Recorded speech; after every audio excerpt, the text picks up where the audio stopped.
Toda máquina del Banco Agrario moderniza tu maquinaria agropecuaria. 7 de la mañana, 10 minutos.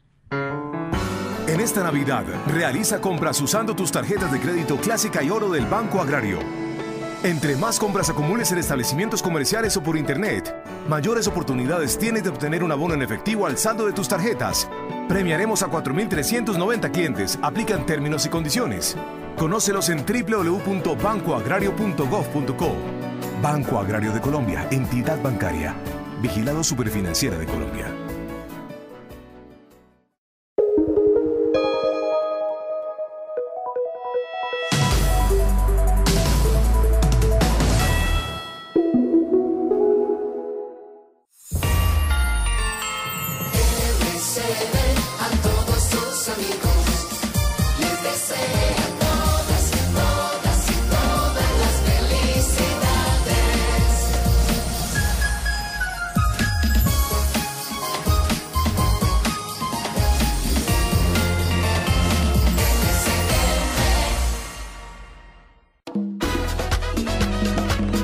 Radio Red 970 AM, Radio Red en diciembre es mejor.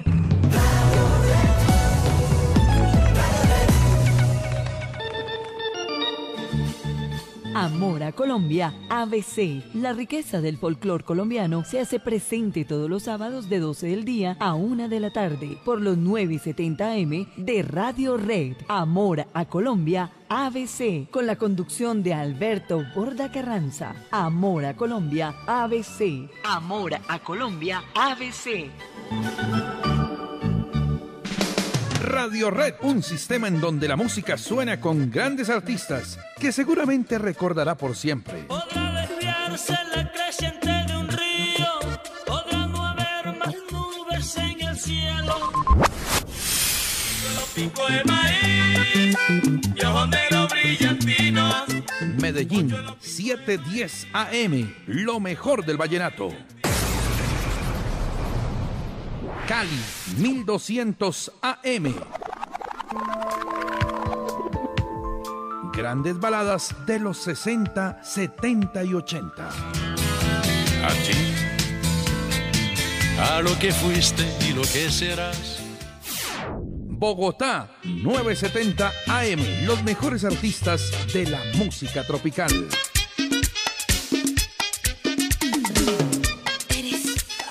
Radio Red, grandes éxitos para todos los gustos. Radio Red, atrapa lo que vale la pena.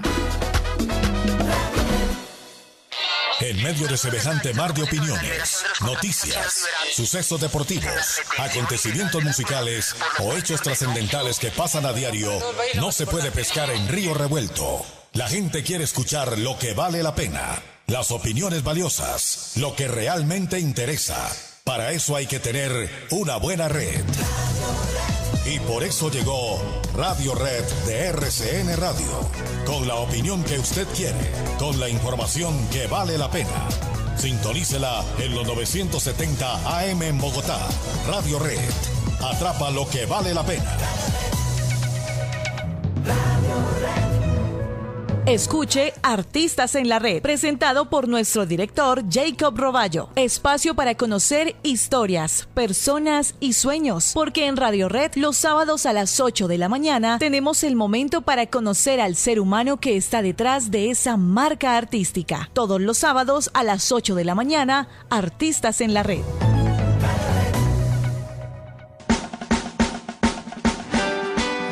La voz de Dios en la red de la radio. Buenos días con Jesús. En Radio Red presenta el Padre Marino Marín Marmolejo. Buenos días con Jesús. Lunes a viernes, sábados, domingos y festivos. Buenos días con Jesús. La palabra del Señor desde el corazón de la red RCN.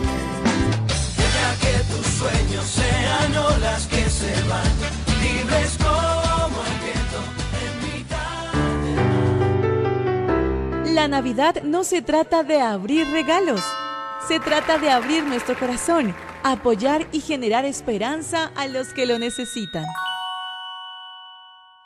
En medio de semejante mar de opiniones, noticias, sucesos deportivos, acontecimientos musicales o hechos trascendentales que pasan a diario, no se puede pescar en río revuelto. La gente quiere escuchar lo que vale la pena, las opiniones valiosas, lo que realmente interesa. Para eso hay que tener una buena red. Y por eso llegó Radio Red de RCN Radio, con la opinión que usted quiere, con la información que vale la pena. Sintonícela en los 970 AM en Bogotá. Radio Red, atrapa lo que vale la pena.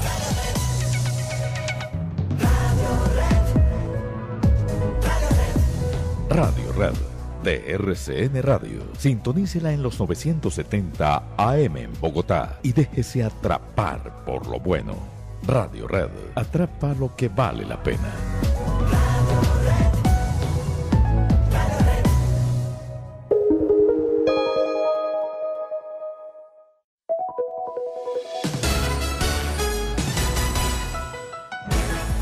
Radio Red Bogotá 970 AM.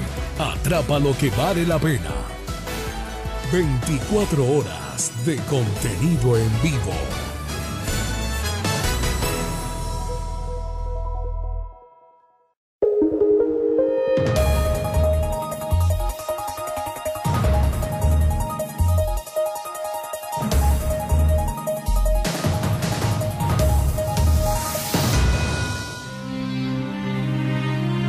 Por todo lo que ha pasado y que no se debe repetir. Por la grandeza de quienes nos dieron la vida. Por ellas, que están en la red de Radio Red RCM. Por ellas, en la hora de la verdad, también decimos, ni con el pétalo de una rosa. Con el Banco Agrario financia el pago de tus cesantías y aprovecha beneficios. 7 de la mañana, 17 minutos. En el Banco Agrario queremos hacer las cosas más fáciles para tu pyme o empresa. Por eso te ofrecemos la mejor financiación para que pagues las cesantías de tus empleados hasta el 14 de febrero de 2022. Aprovecha nuestras tasas de interés preferenciales, desembolso ágil y atención personalizada. Para más información, comunícate con la línea de atención Contacto Banco Agrario 018-091-5000 y en Bogotá 594-8500. Banco Agrario de Colombia, entidad bancaria, vigilado Superfinanciera de Colombia. Bachillerato por ciclos. Ser bachiller es un requerimiento del mundo globalizado. No aplaces más esta meta que te abre las puertas a la educación superior o a un empleo de calidad.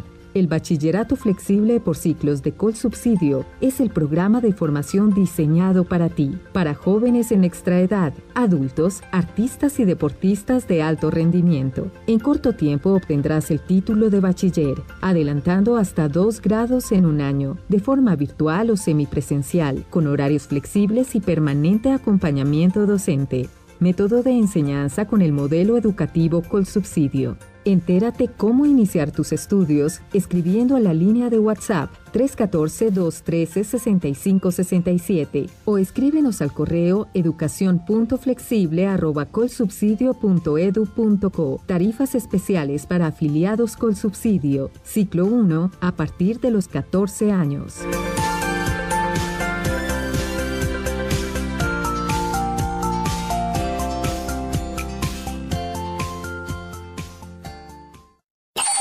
www.lahoradelaverdad.com.co. Escúchenos desde cualquier parte del mundo a través de nuestra página de internet. Opinión, deportes, cultura y entrevistas. Visítenos y participe. www.lahoradelaverdad.com.co. Pase la voz. Acceda desde cualquier parte del mundo a www.lahoradelaverdad.com.co. Opinión, análisis, entrevistas y noticias. También encuéntrenos en Twitter en @Hora de la Verdad. La Hora de la Verdad con Fernando Londoño Hoyos. Llegó el iPhone 13 con el sistema de 2 cámaras más avanzado en un iPhone. Llévelo pagando 25% menos en sus cuotas con el programa iPhone for Life y además con 0% de interés con tarjetas de crédito Davivienda. Más información en www.forlifecondavivienda.com. Aplican términos y condiciones. Vigilado Superintendencia Financiera de Colombia.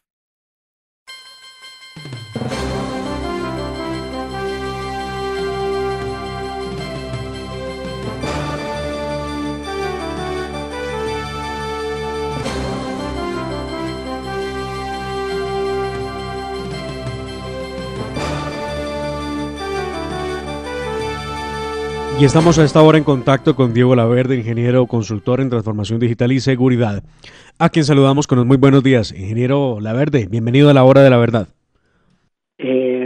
Muy buenos días para usted y para todos los oyentes.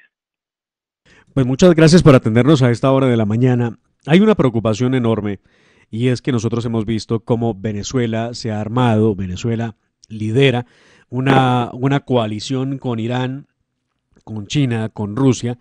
Y esa coalición evidentemente tiene que ver con armarse, con mejorar sus equipos, con poder estar pendiente de sus vecinos y obviamente de su vecino más próximo, que es Colombia. ¿Cuál es el diagnóstico que usted ha hecho respecto del sistema informático de seguridad de nuestra fuerza pública en el país? Claro, ante esa evidente y inminente amenaza que representa Venezuela para Colombia. Muchas gracias, Demar. Pues sí. Desafortunadamente, el año 2021 no ha sido un buen año para la ciberseguridad en el país. Desafortunadamente, pues se han tenido varios casos positivos. Uno de Creo que tenemos problemas de comunicación. Perdón, ingeniero, no lo escuchamos bien. Ok, ¿me escucha? Ya lo escucho mejor. Sí, por favor, siga. Gracias, sí, señor.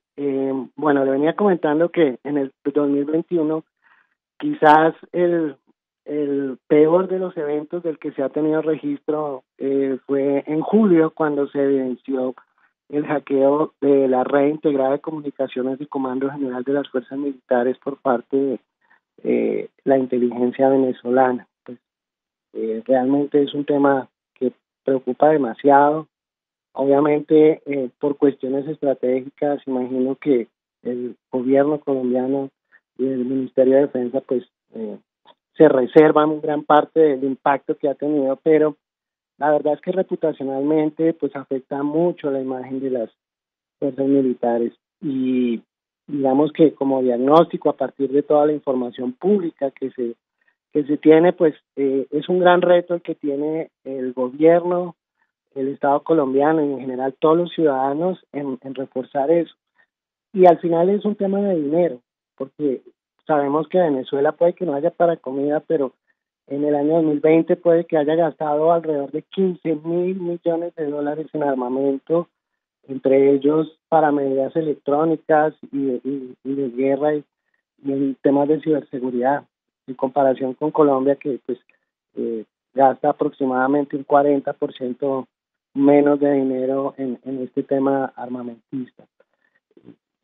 Posterior a eso, pues obviamente el ministro de Defensa, cuando hizo todo su informe, dice que estamos en un gran proceso de renovación. Espero que sí, porque desafortunadamente el tema de la ciberseguridad es un tema que diariamente va cambiando.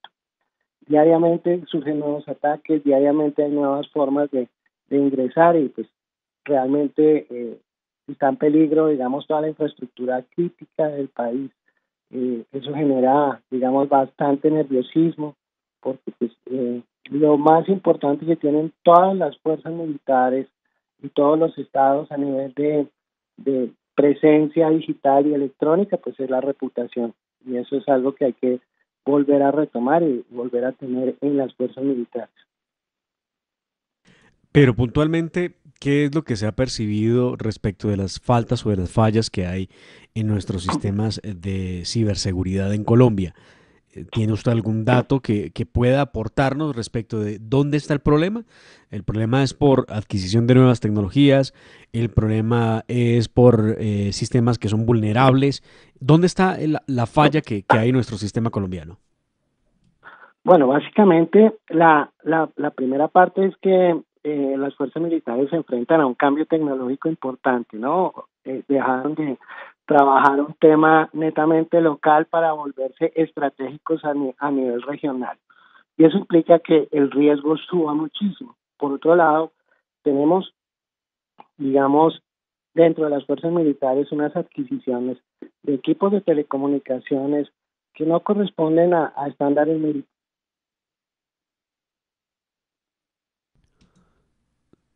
Tuvimos otra vez algún corte en la comunicación. Ingeniero Laverde. Ya, vuelvo a escucharle. Siga usted. Entonces le estaba comentando que el tema de adquisiciones pues ha sido un tema de adquisiciones de marcas comerciales y eso hay que empezar a reformarlo. Finalmente, un tema muy importante es que Colombia no cuenta con su propio satélite de comunicaciones y eso permite que las fuerzas militares se vean abocadas a usar satélites comerciales para distribuir su información en zonas alejadas o apartadas del país y pues realmente nosotros conocemos que más del 40% del país se encuentra en zona de selva, zonas de difícil acceso, entonces se requiere realmente un acceso a través de satélite.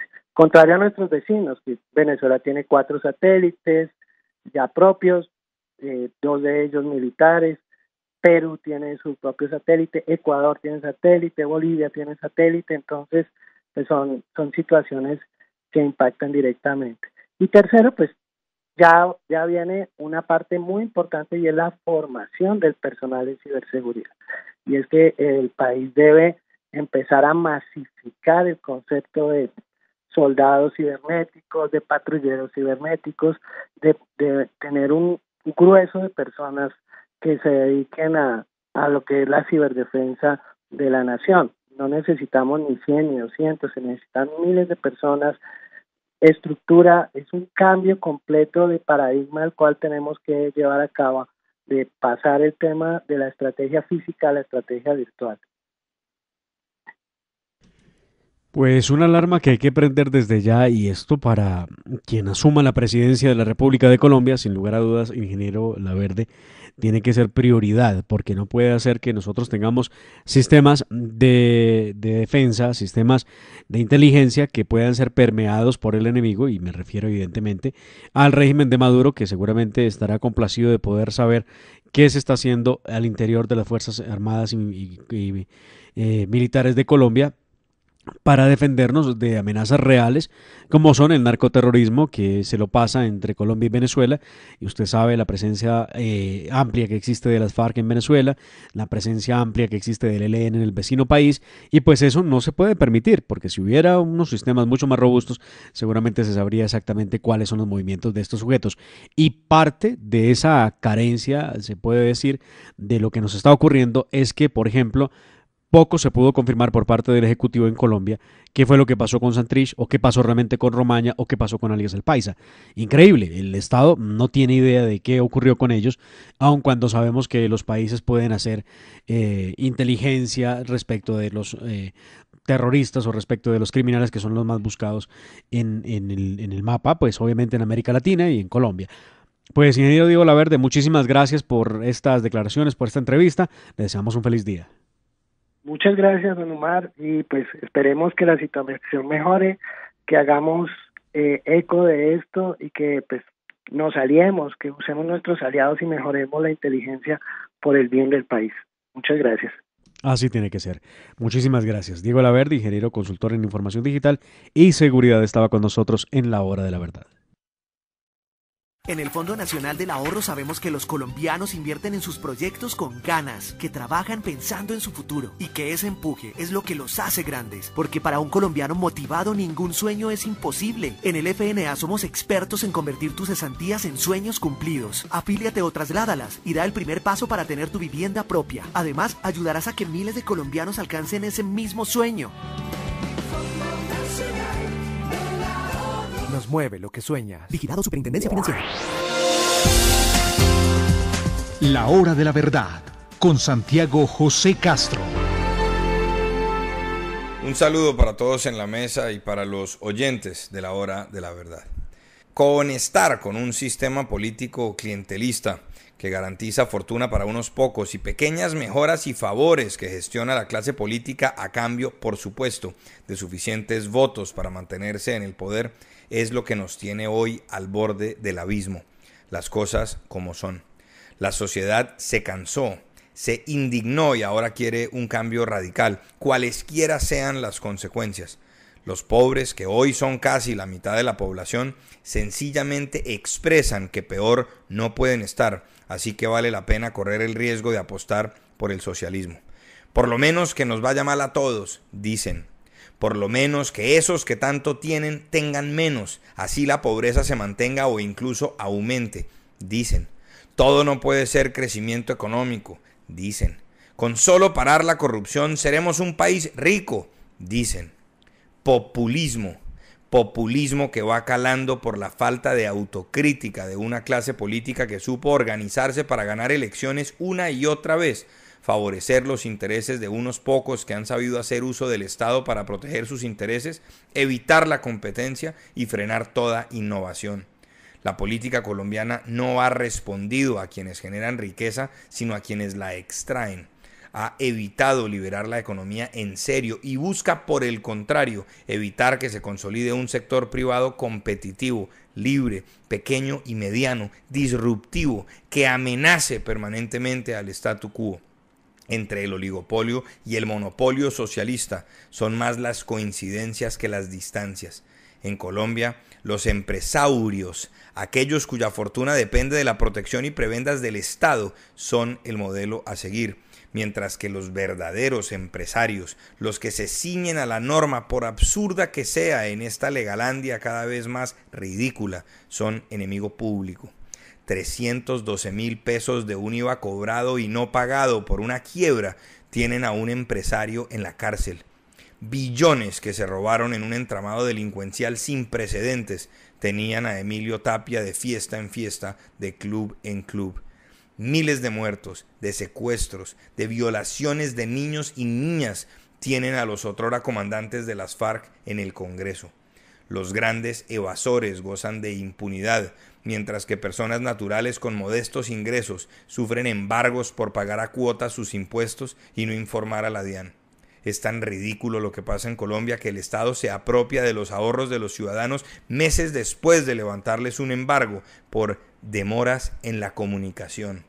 Colombia, como sociedad, debe valorar a los verdaderos empresarios y exigir que se levanten las trabas y se facilite que al caer se puedan levantar.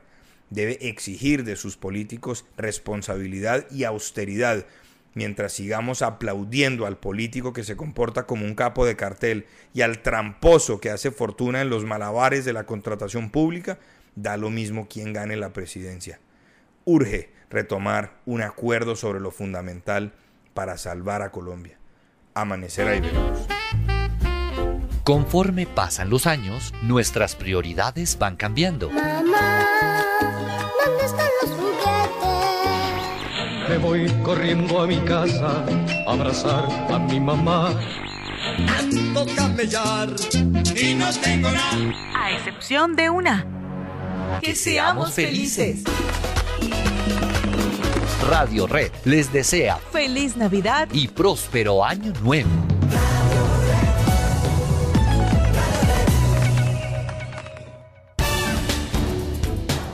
Radio Red de RCN, grandes audiencias, en la hora de la verdad, al oído.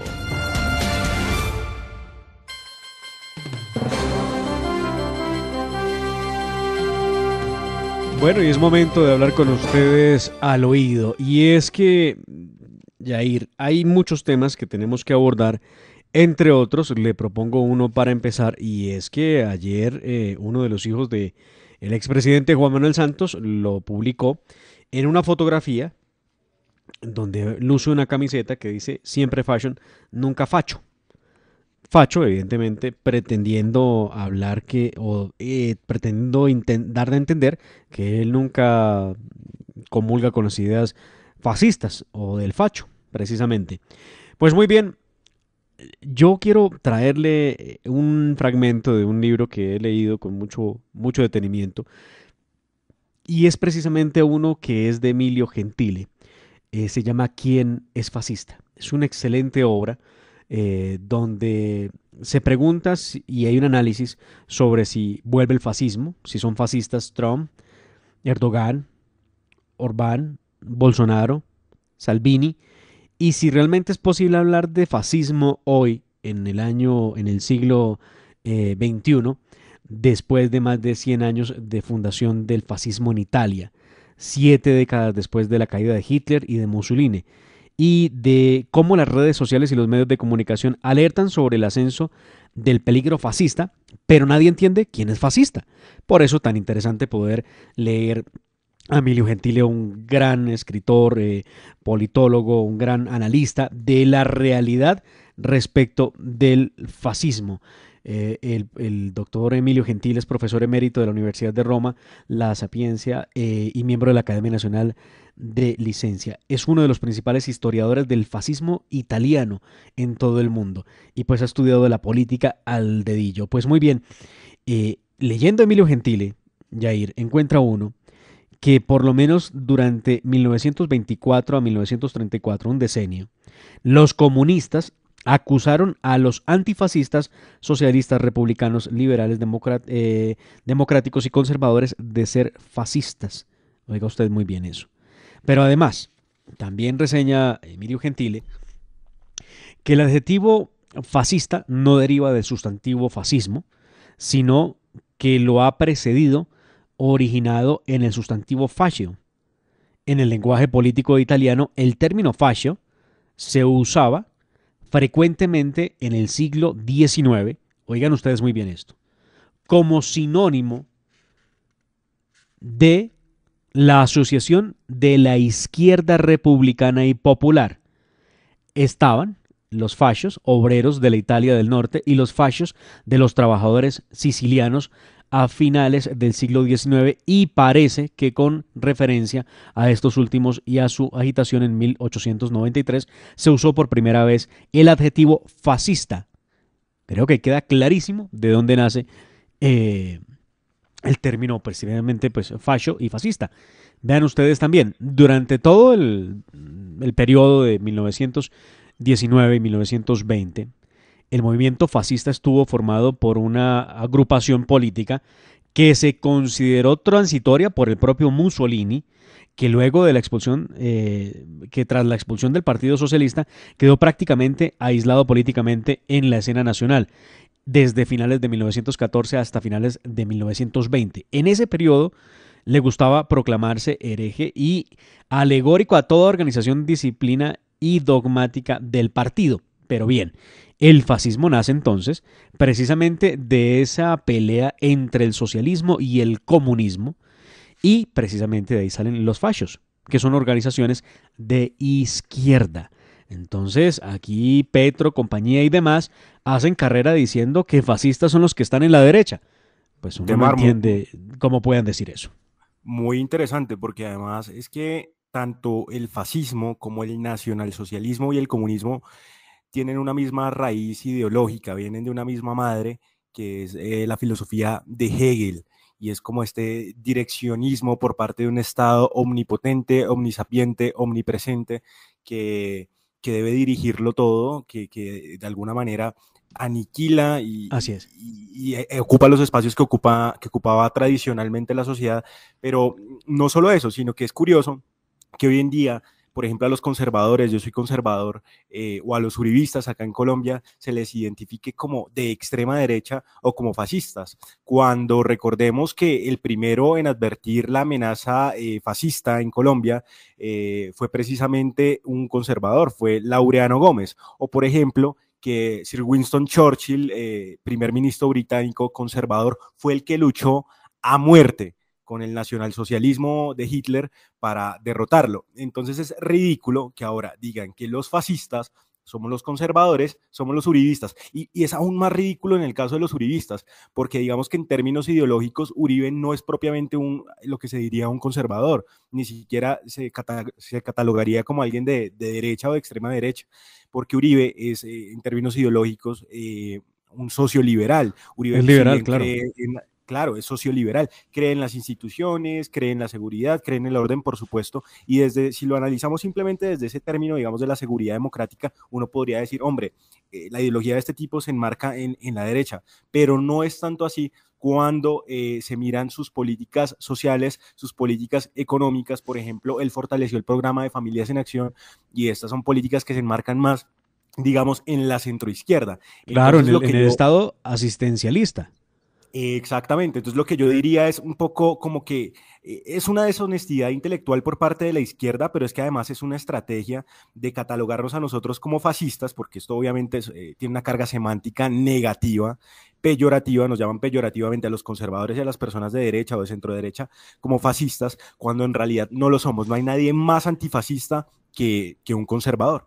De hecho, aquí tomo una frase que tiene la senadora María Fernanda Cabal, y es que los socialistas y los comunistas no odian, o su mayor odio es lo que ellos mismos son, y por eso resultan rotulando a las personas que son sus contradictores políticos de lo que realmente ellos representan, ¿no?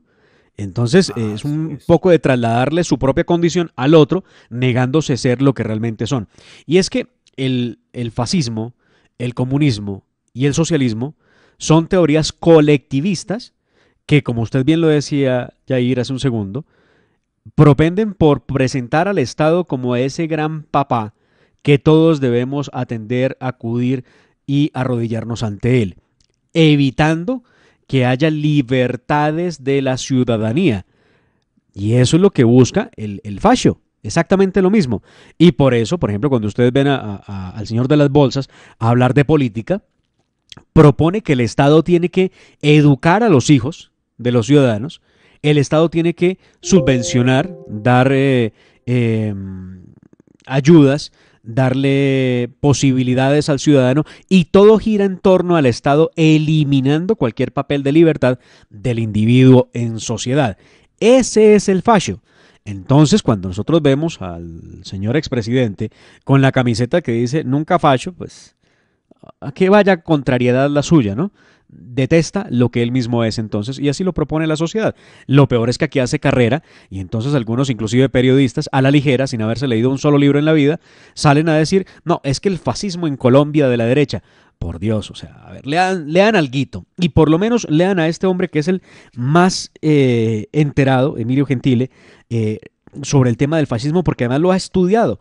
Y él puede decir al final de esta obra, que es una magnífica obra, muy corta, es una obra que no tiene más de 210 páginas, al final dice, no, de hecho es difícil poder hablar de fascismo hoy en el siglo XXI por cuenta de los nuevos cambios. Hay otras tendencias, claro, que recogen lo peor de las que hubo, claro, el comunismo, el socialismo, el fascismo, inclusive los bordes del nacionalismo, y hace unas críticas interesantes respecto a ello, pero dice que esa génesis de lo que hubo entre los socialistas y comunistas previo a Mussolini son el origen del fascio, esas organizaciones de izquierda y de extrema izquierda que se pelearon entre ellos. Entonces, cuando proponen, Yair, por ejemplo, que Hitler era fascista, lo proponen fascista y dicen, es que era de derecha.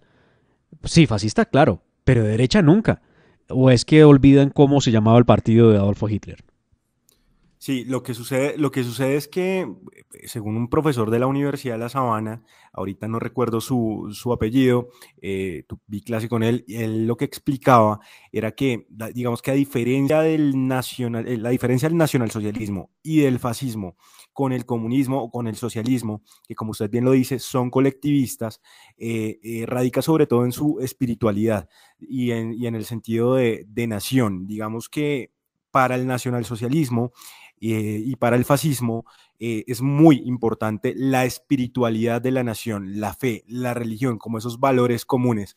Para el comunismo, para el socialismo, no es tanto así. Entonces, en ese sentido, digamos que en ese rescate de los valores tradicionales, de la fe de la nación, es por la razón en las que enmarcan estas dos ideologías en la extrema derecha. Pero mire, le cuento algo muy interesante, y es que Miguel Santamaría Dávila, que es el director de la Sociedad Bolivariana de Colombia, fue embajador en Rusia, gobernador de Cundinamarca, alvarista él, un tipo con un recorrido político y además un académico sin igual, de los más importantes del país, y que además conoció cuando era pequeño a Jorge Eliezer Gaitán. Él decía que si en Colombia ha habido un fascista, el fascista ha sido Jorge Eliezer Gaitán. Jorge Eliezer Gaitán creció y se educó en la Italia de Benito Mussolini, pero bueno, ese es otro debate muy interesante, pero él en realidad no reivindicaba propiamente la ideología socialista o comunista, sino más bien la ideología fascista. De resto, decir que en Colombia ha habido fascismo, en realidad es una falta de sinceridad académica, intelectual, es algo totalmente ligero, y como usted dice, la prensa hoy en día lo utiliza a diestra y siniestra para señalar o para descalificar a ciertas personas que están, digamos, dentro de la derecha. Pero es que incluso uno podría preguntarse, ¿en Colombia en realidad ha gobernado la derecha? Yo creo que en Colombia más bien históricamente, aunque el pueblo, la sociedad ha sido de derecha, en realidad, por ejemplo, Álvaro Gómez Hurtado decía que en Colombia había más conservatismo que partido conservador, haciendo alusión a eso, que Colombia era un pueblo, digamos, tradicionalmente de derecha. En realidad en el Estado, en el gobierno, no ha sido tan así. En Colombia más bien ha habido como unos gobiernos de centro, incluso centro izquierda, centro derecha. Recordemos que la mitad de la historia ha sido escrita por el Partido Liberal, y el Partido Liberal pertenece a la Internacional Socialista. Un presidente como Ernesto Samper Pizano ahorita integra el Grupo de Puebla, y el Grupo de Puebla es un grupo de talante socialista, progresista y socialdemócrata. Entonces, decir que a Colombia la ha gobernado la extrema derecha, eso no es cierto. Uno podría decir tal vez que en Chile, claro, efectivamente después de la constituyente, después del gobierno de Pinochet, se implementaron unas políticas de libre mercado, de autoridad fuerte, etcétera. Claro, Chile es un ejemplo de donde la derecha ha gobernado, y mire lo que es hoy por hoy, un país con el PIB per cápita, uno de los PIB per cápita más altos de América Latina. Pero decir que Colombia ha sido gobernado por la extrema derecha y decir que en Colombia hay fascismo, eso en realidad es una burda mentira. No es cierto.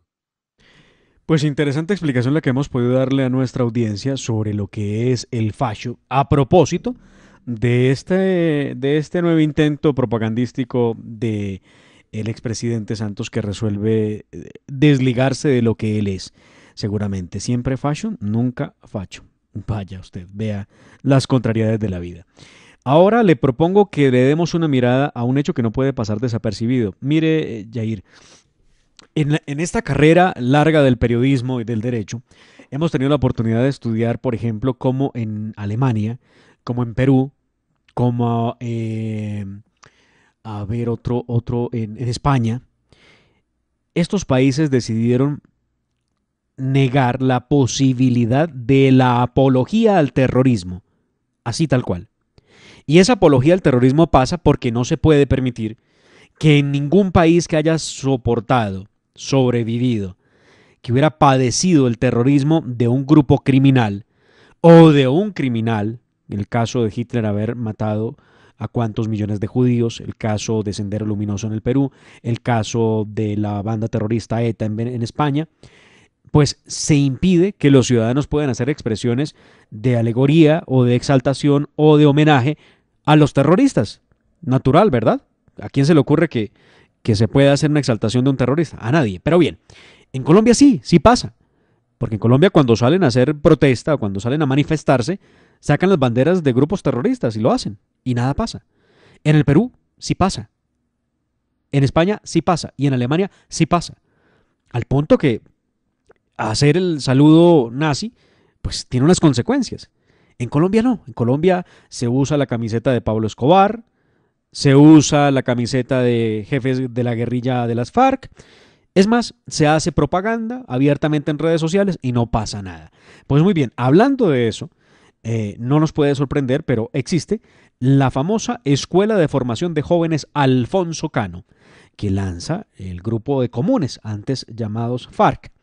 En ese lanzamiento participaron, entre otros, se dice, por parte de los medios de comunicación, participaron 164 personas y había jóvenes entre esas 164 personas de entre los 14 años y los 28 años.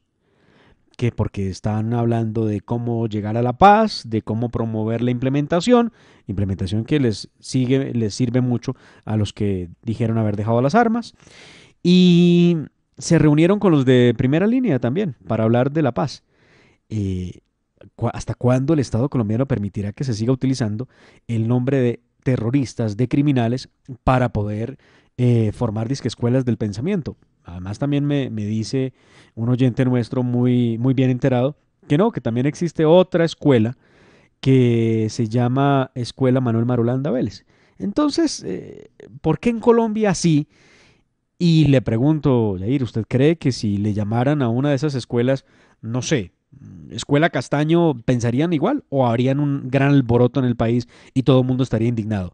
Es que ningún narcocriminal debe llevar su nombre debe ser usado para una escuela de formación de nada.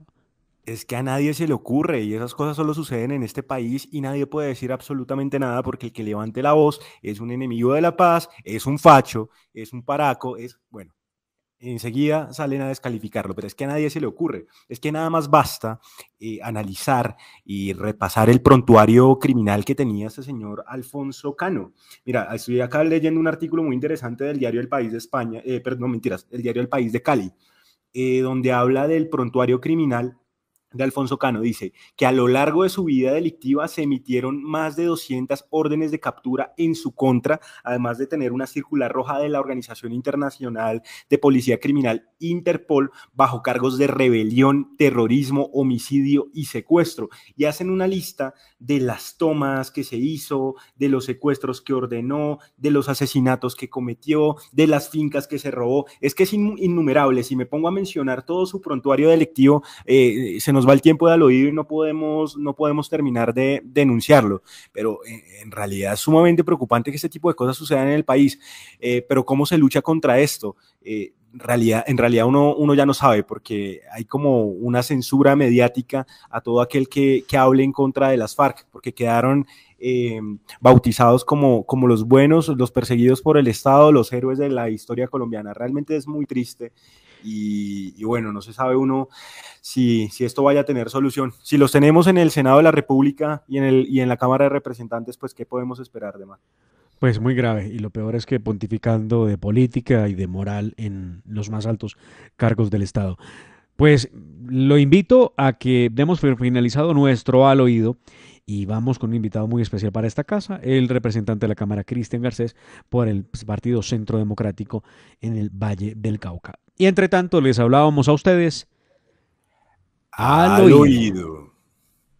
¿Con qué sueñan los vigilantes? Sueño con que mi familia sea feliz, con que mis hijos estudien, con seguir cumpliendo mi trabajo de cuidar y abrir puertas, pero más que nada, sueño con abrir la de mi casa propia. En el Fondo Nacional del Ahorro somos expertos en convertir tus cesantías en sueños cumplidos. Afíliate o trasládalas y da el primer paso para tener tu vivienda propia. Además, ayudarás a que miles de colombianos alcancen ese mismo sueño.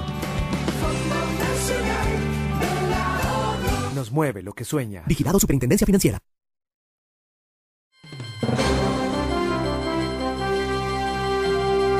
Representante de la Cámara por el Partido Centro Democrático, Cristian Garcés, muy buenos días, bienvenido a la Hora de la Verdad. Buenos días, Jair, buenos días, Demar, un saludo para todos los oyentes de la Hora de la Verdad y para el doctor Londoño, que yo sé que está muy atento escuchándonos. Muchas gracias a ustedes por cerrar este año transmitiendo la información, generando estos debates y entusiasmándolos para seguir trabajando por nuestro país. Pues, representante, muchas gracias a usted por atendernos. Bien, Hemos pasado la historia de este año con un hecho que no puede quedar en el olvido, y fue la horrible toma criminal a la bella ciudad de Cali, la forma en cómo sitiaron al departamento del Valle en medio de lo que llamaron protesta social, como si la protesta enmarcara las vías de hecho y la violación a la Constitución y la ley. ¿Cómo avanza ese proceso de recuperación después del paro nacional que tanto daño le hizo a la ciudadanía en Cali y en el Valle? ¿Qué ha pasado? ¿Cómo avanza a pesar de lo que pueda decir la administración de Cali, que definitivamente está más con los que quieren el desorden y acabarlo todo, que con la ciudadanía de bien que le exige que los proteja para ellos poder producir y renacer de las cenizas después de los estragos que sufrieron por cuenta de unos vándalos que acabaron con todo lo que veían a su paso? Definitivamente esto es uno de los momentos de la historia reciente de Cali y del Valle del Cauca más complejos y más difíciles. Recordemos que creímos que en un momento dado íbamos a terminar en un inicio de prácticamente una guerra civil en nuestro país, empezando por Cali, porque llegó un momento ya de desespero de la comunidad caleña, a un punto de ya tener que pensar en que el Estado no iba a ser capaz de controlar la situación. Pero afortunadamente se logró desbloquear y terminar ese secuestro al cual estuvimos sometidos más de 50 días. ¿Qué puedo yo decir al respecto? Pues primero que en mi caso particular, como representante a la Cámara, seguiremos trabajando el tema de seguridad, de convivencia. Definitivamente es uno de los grandes retos que tenemos en nuestro país, y que hay grupos armados organizados y grupos de izquierda radical que quieren definitivamente, por un lado, llevarnos a unos modelos económicos fallidos, socialistas, comunistas, y por el otro lado quieren tomarse nuestro país a la fuerza, por las armas. En ese sentido, yo celebro que primero hayamos salido de estos desbloqueos gracias a nuestra fuerza pública, al gobierno y a la protesta que hubo de ciudadanos que tuvieron el valor de salir a las calles a exigir que se desbloqueara. Segundo, el proyecto de ley de seguridad y convivencia que radicó el gobierno nacional, que está a punto de ser ahora conciliado, aprobada la conciliación en Cámara y Senado, y del cual soy coautor, y que enfrenta ese tipo de actuación violenta, de destrucción, de falta de respeto y ataque a nuestros policías, de ataque a la infraestructura pública, de ataque a la propiedad privada. Pienso que con este proyecto de ley vamos a dar un paso gigantesco en proteger nuestro país de esos comportamientos violentos, al mismo tiempo que se respeta y se busca garantizar la protesta pacífica, la libertad de expresión, la opinión, y que se busca que violentos no terminen afectando esas protestas pacíficas que son las que se deben realizar en nuestra Colombia cuando se quieren expresar inconformidades. Otro punto muy importante, Demar, es que nosotros tenemos pues un alcalde que prácticamente actuó de manera subversiva. Aquí no han organizado todavía los semáforos en toda la ciudad, todavía seguimos con nuestra ciudad no tan bonita como nos gusta tenerla a los caleños, eso nos duele en el alma, pero estamos de todos modos entrando a nuestro cierre de año, a nuestra feria de Cali, con un montón de actividades promovidas por el sector público, por el sector privado, y como siempre los caleños con amor, con amabilidad, recibiendo a todos los visitantes, porque nuestra ciudad está bien y va a salir adelante. Ahora, además, aquí la alcaldía se les hundió un proyecto de ley para crear una empresa de energía, de negocio que iban a montar aquí con unos privados. Yo creo que estuvieron más preocupados en montar ese torcido en contra de la opinión pública que solucionar los problemas que dejó los bloqueos y los daños. Y creo también que los empresarios del Valle, los ciudadanos en general, pues están tomando medidas para que no se vuelva a manipular de esta manera a la población, porque definitivamente una cosa es la inconformidad, pero otra cosa es empujar, promover, incitar a que jóvenes que en un momento dado no tienen oportunidades, que sienten que no tienen un presente y un futuro, entre otros ciudadanos, hayan sido empujados a ponerse a destruir, a desbloquear nuestra ciudad. Esto es un tema también de buscar una unión en la ciudad de Cali y una explicación de lo que está pasando. Ahora, Demar, usted sabe, estamos cerrando el año de una manera muy positiva, eso me llena a mí de buenas expectativas, porque pues la OCDE dijo que el próximo año vamos a ser el país que crece económicamente de primero en Sudamérica. Estamos cerrando con un crecimiento cercano al 9.8%, una tasa de desempleo que no baja a la velocidad que quisiéramos, pero luego de estar en el 15% estamos cerca al 11%, y esto nos debe llenar de compromiso para lograr que el próximo año no nos equivoquemos en elegir presidente de la República, Congreso en términos de Senado y Cámara, y logremos entonces que esta situación que se vivió en mi ciudad y en el Valle del Cauca y en otras ciudades de Colombia no se vuelva a repetir, y que logremos recuperarnos de ese impacto negativo económico que nos deja la pandemia y que nos sigue todavía generando incertidumbre con los nuevos brotes, con la situación que se vive en el mundo con el COVID. Y quiero preguntarle a propósito del tema de orden público, de la reactivación económica, de lo que fue el paro criminal, y vuelvo y repito, paro criminal porque dejó más de 1.200 policías gravemente heridos, varios ciudadanos perdieron la vida, varios terminaron también heridos, otros terminaron capturados. Ahí no hubo nada de protesta pacífica o marcha pacífica, que es lo que indica la Constitución Política, y para ser exactos en los términos, lo que dice la Constitución Política es manifestación pacífica, que en todo caso puede ser limitada por la ley, como todos los derechos fundamentales, que son relativos a la ley y relativos obviamente a los derechos de los demás ciudadanos. Muy bien, pero quiero preguntarle sobre la Ley de Seguridad Ciudadana que se aprobó ayer, tanto en Cámara como en Senado, ya está lista, y aquí vamos a tener una nueva visión de lo que es la seguridad, sobre todo ante los nuevos desafíos del enfrentamiento urbano que han propuesto algunos grupos que, haciendo uso de la criminalidad, pues están sitiando a las ciudades y han puesto de presente la falencia del Estado para poder responder ante esa nueva demanda y un nuevo hecho que es muy grave, y es que existe la posibilidad de hacer unos enfrentamientos o confrontaciones con la fuerza pública de nivel realmente aterrador y preocupante. Esto de atacar a la policía con machetes, cuchillos, armas de fuego, ácido, papas bomba, bombas molotov, esto es algo que trasciende cualquier esfera de la protesta, así les parezca muy bello hablar de protesta social en Colombia. Demar, yo no puedo desaprovechar este momento para pedirle a todos los oyentes de la Hora de la Verdad que tenemos que salir a explicarle a todo el pueblo colombiano la amenaza que representa no solamente el pacto histórico con Petro a la cabeza, sino también el grupo de la esperanza, con personas como el Alejandro Gaviria, el doctor Fajardo, el señor Cristo, entre otros. Ayer y esta semana en general, la mayoría del Congreso, buscando recuperar la institucionalidad, garantizar el orden público y la seguridad, enfrentó a varios representantes de estos dos procesos políticos que quieren llegar a la presidenta.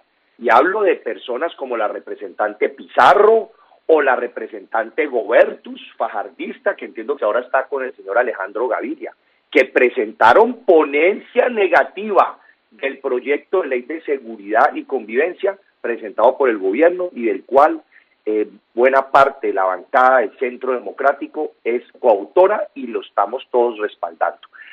Por ejemplo, el señor alias Calarcá, el señor representante Albán del Valle del Cauca, se paró en su atril, en el atril en la Cámara, a expresar que se oponía a que se estableciera con claridad el derecho a la legítima defensa en el Código Penal, que aparecía pero de una manera muy sutil, y con este proyecto de ley estamos dejando claro que una persona que está en paz y tranquilidad en su casa y es invadida su propiedad y es puesto en amenaza su integridad, puede usar la fuerza letal para defender su vida y la de su familia.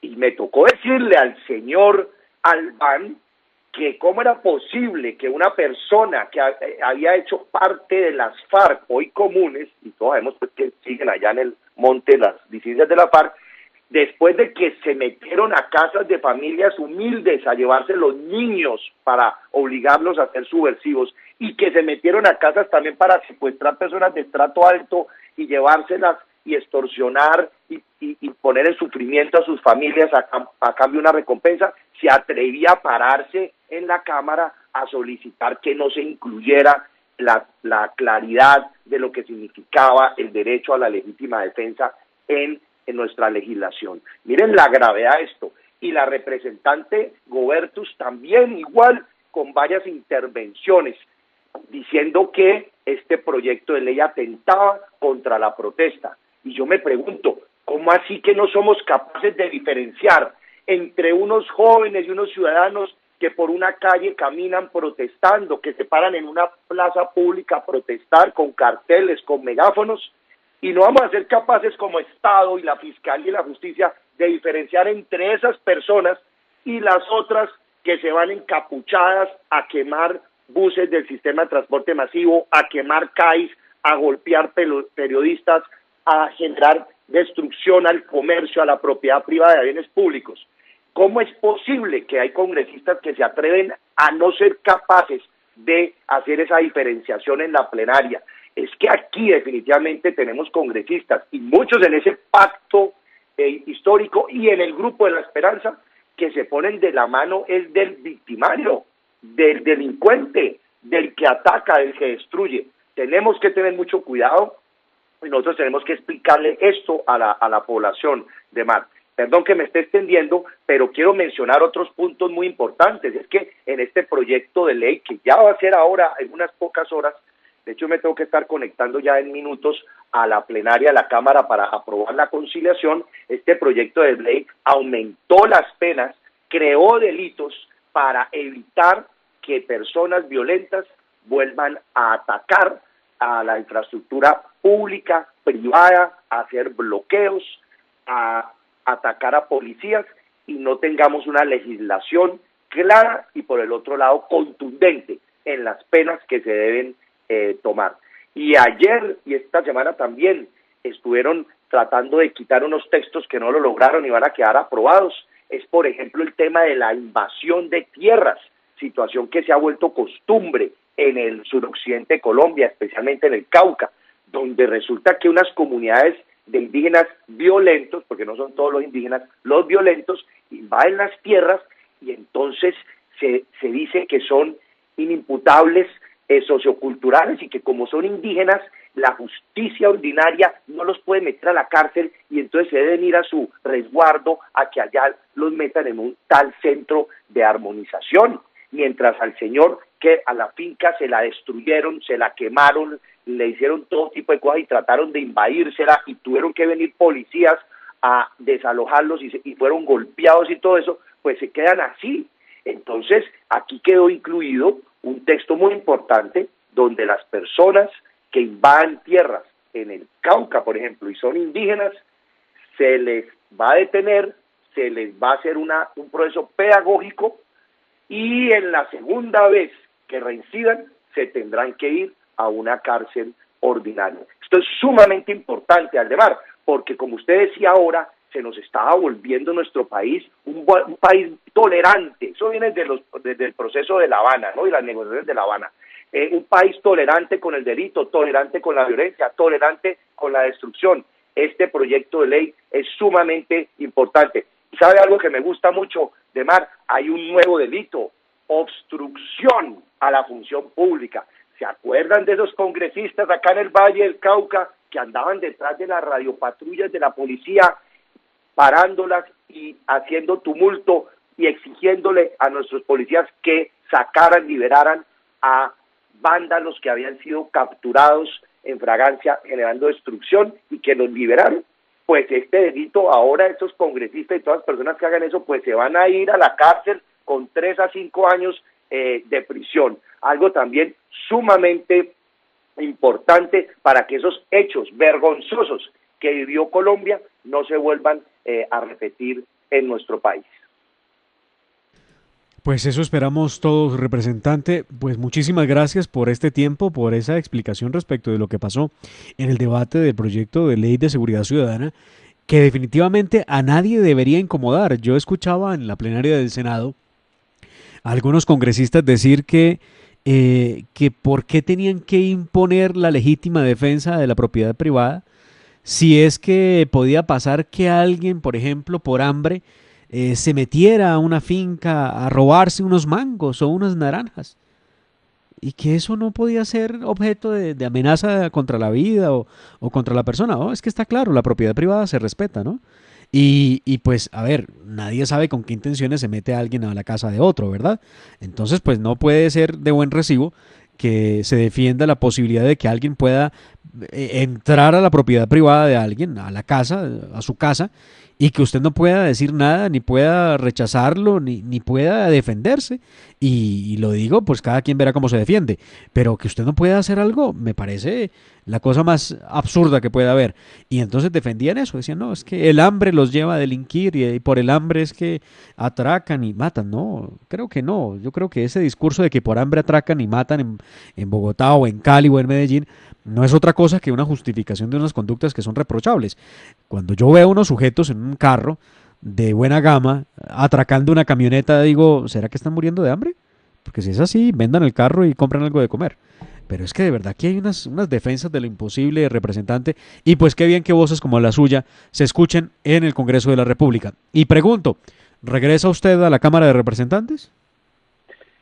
Sí, Demar, tenemos el entusiasmo, la decisión y sobre todo el compromiso con todo este amor patrio que tenemos de continuar en la Cámara de Representantes.